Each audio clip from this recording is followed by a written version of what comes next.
अथ षष्टितमः सर्गः। सप्रविश्य पुरीम् लङ्काम् रामबाणभयार्दितः भग्नदर्पस्तदा राजा बभूव व्यथितेन्द्रियः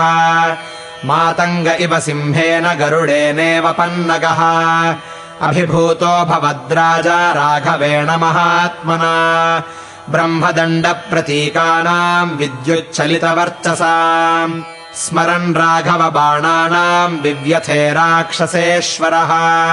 सकाञ्चनमयम् दिव्यमाश्रित्य परमासनम् विप्रेक्षमाणो रक्षांसि रावणो वाक्यमब्रवीत् सर्वम् तत्खलु मे मोघम् यत्तप्तम् परमन्तपः यत्समानो महेन्द्रेण मानुषेण विनिर्जितः इदम् तद्ब्रह्मणो घोरम् वाक्यम् मामभ्युपस्थितम् मानुषेभ्यो विजानीहि भयम् त्वमिति तत्तथा देवदानवगन्धर्वैर्यक्षराक्षसपन्नगैः अवध्यत्वम् मया प्रोक्तम् मानुषेभ्यो न याचितम् तमिमम् मानुषम् मन्ये रामम् दशरथात्मजम् इक्ष्वाकुकुलजातेन अनरण्येन यत्पुरा उत्पत्स्यति हि मद्वंशपुरुषो राक्षसाधमा यस्त्वाम् सपुत्रम् सामात्यम् सबलम् साश्वसारथिम् निहनिष्यति सङ्ग्रामे त्वाम् कुलाधमदुर्मते शप्तोऽहम् वेदवत्या च यथा साधर्षिता पुरा सेयम् सीता महाभागा जाता जनकनन्दिनी उमानन्दीश्वरश्चापि रम्भा वरुणकन्यका यथोक्तास्तन्मया प्राप्तम् न मिथ्या ऋषिभाषितम् एतदेव समागम्य यत्नम् कर्तुमिहार्हथा राक्षसाश्चापि तिष्ठन्तु चर्या गोपुरमूर्धसु स चाप्रतिमगाम्भीर्यो देवदानवदर्पः ब्रह्मशापाभिभूतस्तु कुम्भकर्णो विबोध्यताम् समरे जितमात्मानम् प्रहस्तम् च निषूदितम् ज्ञात्वा रक्षो बलम् भीममादिदेशमहाबलः द्वारेषु यत्नः क्रियताम् प्राकारश्चाधिरुह्यताम् निद्रावशसमाविष्टः कुम्भकर्णो विबोध्यताम् सुखम् स्वपिति निश्चिन्तः कामोपहतचेतनः नवसप्तदशाष्टौ च मासान् स्वपिति राक्षसः मन्त्रम् कृत्वा प्रसुप्तोऽयमितस्तु नवमेहनी तन्तु बोधयत क्षिप्रम् कुम्भकर्णम् महाबलम् स हि सङ्ख्ये महाबाहुः ककुदम् सर्वरक्षसाम् वानरान् राजपुत्रौ च क्षिप्रमेव हनिष्यति एष केतुः परम् सङ्ख्ये मुख्यो वै सर्वरक्षसाम् कुम्भकर्णः सदा शेते मूढो ग्राम्यसुखे रतः रामेणाभिनिरस्तस्य सङ्ग्रामेऽस्मिन् सुदारुणे भविष्यति न मे शोकः कुम्भकर्णे विबोधिते किम् करिष्याम्यहन्तेन शक्रतुल्यबलेन हि ईदृशे व्यसने घोरे यो न साह्याय कल्पते ते तु तद्वचनम् श्रुत्वा राक्षसेन्द्रस्य राक्षसाः जग्मुः परमसम्भ्रान्ताः कुम्भकर्णनिवेशनम् ते रावणसमादिष्टा मांसशोणितभोजनाः गन्धम् माल्यम् महद्भक्ष्यमादाय सहसा ययुः ताम् प्रविश्य महाद्वाराम् सर्वतो योजनायताम् कुम्भकर्णगुहाम् रम्याम् पुष्पगन्धप्रवाहिनीम् कुम्भकर्णस्य निःश्वासादवधूता महाबलाः प्रतिष्ठमानाः कृच्छ्रेण यत्नात् प्रविविशुर्गुहाम् ताम् प्रविश्य गुहाम् रम्याम् रत्नकाञ्चनकुट्टिमाम् ददृशुर्नैरृतव्याघ्राः शयानम् भीमविक्रमम् ते तु तम् विकृतम् सुप्तम् विकीर्णमिव पर्वतम् कुम्भकर्णम् महानिद्रम् समेताः प्रत्यबोधयन् ऊर्ध्वलोमाञ्चिततनुम् श्वसन्तमिव पन्नगम् भ्रामयन्तम् विनिश्वासैः शयानम् भीमविक्रमम् भीमनासापुटम् तन्तु पातालविपुलाननम् शयनेऽन्यस्तसर्वाङ्गम् मेदोरुधिरगन्धिनम् काञ्चनाङ्गनदग्धाङ्गम् किरीटेनार्कवर्चसम् ददृशुर्नैरृतव्याघ्रम् कुम्भकर्णमरिन्दमम् ततश्चक्रुर्महात्मानः कुम्भकर्णस्य चाग्रतः भूतानाम् मेरुसङ्काशम् राशिम् परमतर्पणम् मृगाणाम् महिषाणाम् च वराहाणाम् च सञ्चयान् चक्रुर्नैरृतशार्दूला राशिमन्नस्य चाद्भुतम् ततः शोणितकुम्भांश्च मांसानि विविधानि च पुरस्तात् कुम्भकर्णस्य चक्रुस्त्रिदश शत्रवः लिलिपुश्च परार्ध्येन चन्दनेन परन्तपम् दिव्यैराश्वासयामासुर्माल्यैर्गन्धैश्च गन्धिभिः धूपगन्धांश्च ससृजस्तुष्टुवुश्च परन्तपम्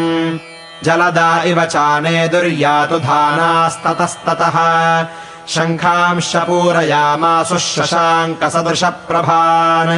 तुमुलम् युगपच्चापि विनेदुश्चाप्यमर्षिताः नेदुरा स्फोटयामासुश्चिक्षिपुस्ते निशाचराः कुम्भकर्णविबोधार्थम् चक्रुस्ते विपुलम् स्वरम् सशङ्खभेरीपणवप्रणादम् सा स्फोटितक्ष्वेलितसिंहनादम् दिशो द्रवन्तस्त्रिदिवम् किरन्तः श्रुत्वा विहङ्गाः सहसा निपेतुः यदा भृशम् तैर्निनदैर्महात्मा न कुम्भकर्णो बुबुधे प्रसुप्तः ततो भुषुण्डीर्मुसलानि सर्वे रक्षोगणास्ते जगृहुर्गदाश्च तम् शैलशृङ्गैर्मुसलैर्गदाभिर्वक्षस्थले मुद्गरमुष्टिभिश्च सुखप्रसुप्तम् भुवि कुम्भकर्णम् रक्षांस्युदग्राणि तदा निजघ्नुः तस्य निःश्वासवातेन कुम्भकर्णस्य रक्षसः राक्षसाः कुम्भकर्णस्य स्थातुम् शेकुर्न चाग्रतः ततः परिहिता गाढम् राक्षसा भीमविक्रमाः मृदङ्गपणवान् भेरीः शङ्खकुम्भगणांस्तथा दश राक्षससाहस्रम् युगपत्पर्यवारयत् नीलाञ्जनचयाकारम् ते तु तम् प्रत्यबोधयन् अभिघ्नन्तो नदन्तश्च न च सम्बुबुधे तदा यदा चैनम् न शेकुस्ते प्रतिबोधयितुम् तदा ततो गुरुतरम् यत्नम् दारुणम् समुपाक्रमन् अश्वानुष्ट्रान् खरान् नागान् जघ्नुर्दण्डकशाङ्कुशैः भेरीशङ्खमृदङ्गांश्च सर्वप्राणैरवादयन् निजघ्नुश्चास्य गात्राणि महाकाष्ठकटङ्करैः मुद्गरैर्मुसलैश्चापि सर्वप्राणसमुद्यतैः तेन नादेन महता लङ्का सर्वा प्रपूरिता सपर्वतवना सर्वासोऽपि नैव प्रबुध्यते ततो भेरीसहस्रम् तु युगपत्समहन्यत मृष्टकाञ्चनकोणानामसक्तानाम् समन्ततः एवमप्यतिनिद्रस्तु यदा नैव प्रबुध्यते शापस्य वशमापन्नस्ततः क्रुद्धा निशाचराः ततः कोपसमाविष्टाः सर्वे भीमपराक्रमाः तद्रक्षो बोधयिष्यन्तश्चक्रुरन्ये पराक्रमम् अन्ये भेरीः समाजघ्नुरन्ये चक्रुर्महास्वनम् केशानन्ये प्रलुलुपुः कर्णानन्ये दशन्ति च उदकुम्भशतानन्ये समसिञ्चन्त कर्णयोः न कुम्भकर्णः पस्पन्दे महानिद्रावशङ्गतः अन्ये च बलिनस्तस्य कूटमुद्गरपाणयः मूर्ध्नि वक्षसि गात्रेषु पातयन् कूटमुद्गरान् रज्जुबन्धनबद्धाभिः शतघ्नीभिश्च सर्वतः बध्यमानो महाकायो न प्राबुध्यत राक्षसः वारणानाम् सहस्रम् च शरीरेऽस्य प्रधावितम् कुम्भकर्णस्तदा बुद्ध्वा स्पर्शम् परमबुध्यत सपात्यमानैर्गिरिशृङ्गवृक्षैरचिन्तयंस्तान् विपुलान् प्रहारान् निद्राक्षयात् क्षुद्भयपीडितश्च विजृम्भमाणः सहसोत्पपात सनागभोगाचलशृङ्गकल्पौ विक्षिप्य बाहूजितवज्रसारौ विवृत्य वक्त्रम् बडवामुखाभम् निशाचरोऽसौ विकृतम् जजृम्भे तस्य जाजृम्भमाणस्य वक्त्रम् पातालसन्निभम् ददृशे मेरुशृङ्गाग्रे दिवाकर इवोदितः सजृम्भमाणोऽतिबलः प्रबुद्धस्तु निशाचरः निःश्वासश्चास्य सञ्जज्ञे पर्वतादिव मारुतः रूपमुत्तिष्ठतस्तस्य कुम्भकर्णस्य तद्बभौ युगान्ते सर्वभूतानि कालस्येव दिधक्षतः तस्य दीप्ताग्निसदृशे विद्युत्सदृशवर्चसी ददृशा ते महानेत्रे दीप्ताविव महाग्रहौ ततस्त्वदर्शयन् सर्वान् भक्ष्यांश्च विविधान् बहून् वराहान् महिषांश्चैव बभक्षस महाबलः आदद्बुभुक्षितो मांसम् शोणितम् तृषितोऽपिबत् मेदः कुम्भांश्च मद्यांश्च पपौ शक्ररिपुस्तदा ततस्तृप्त इति ज्ञात्वा समुत्पेतुर्निशाचराः शिरोभिश्च प्रणम्यैनम् सर्वतः पर्यवारयन् निद्राविशदनेत्रस्तु कलुषीकृतलोचनः चारयन् सर्वतो दृष्टिम् तान् ददर्श निशाचरान् स सर्वान् सान्त्वयामास नैरृतान्नैरृतर्षभः बोधनाद्विस्मितश्चापि राक्षसानिदमब्रवीत् किमर्थमहमादृत्य भवद्भ्यः प्रतिबोधितः कच्चित् सुकुशलम् राज्ञो भयम् वा नेह किञ्चन अथवा ध्रुवमन्येभ्यो भयम् परमुपस्थितम् यदर्थमेव त्वरितैर्भवद्भ्यः प्रतिबोधितः